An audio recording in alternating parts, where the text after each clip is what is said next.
এখন থেকে আপনি চাইলে শুধু হাতের ইশারাতেই আপনার ফোনকে অপারেট করতে পারবেন। তো কিভাবে করবেন সেটাই দেখাচ্ছি। সিম্পলি চলে যাবেন গুগল প্লে স্টোরে, টাইপ করবেন স্পেশাল টাচ, এই সফটওয়্যারটা আসবে, এটাকে ইনস্টল করে নেবেন। তারপরে ওপেনে ক্লিক করবেন।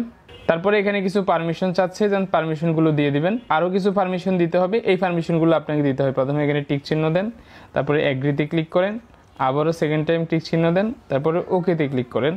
তারপরে একটু নিচে আসবেন, আসার পরে এই যে এখানে ডাউনলোড অ্যাপস লেখা আছে, এখানে ক্লিক করবেন।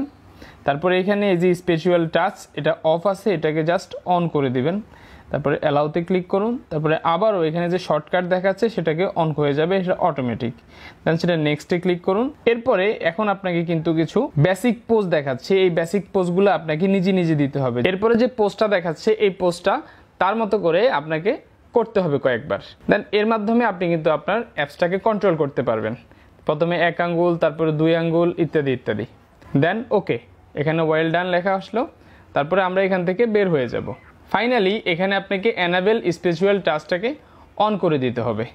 তারপর আপনি যখন ইউটিউব শর্টসে যাবেন, অটোমেটিক্যালি আপনি যখন হাত উঠাবেন, জাস্ট এই যে 1 আঙ্গুল দিয়ে নিচ থেকে উপরের দিকে সুইপ করেন, তাহলে কিন্তু আপনার শর্টসগুলো উপর থেকে নিচের দিকে যাচ্ছে।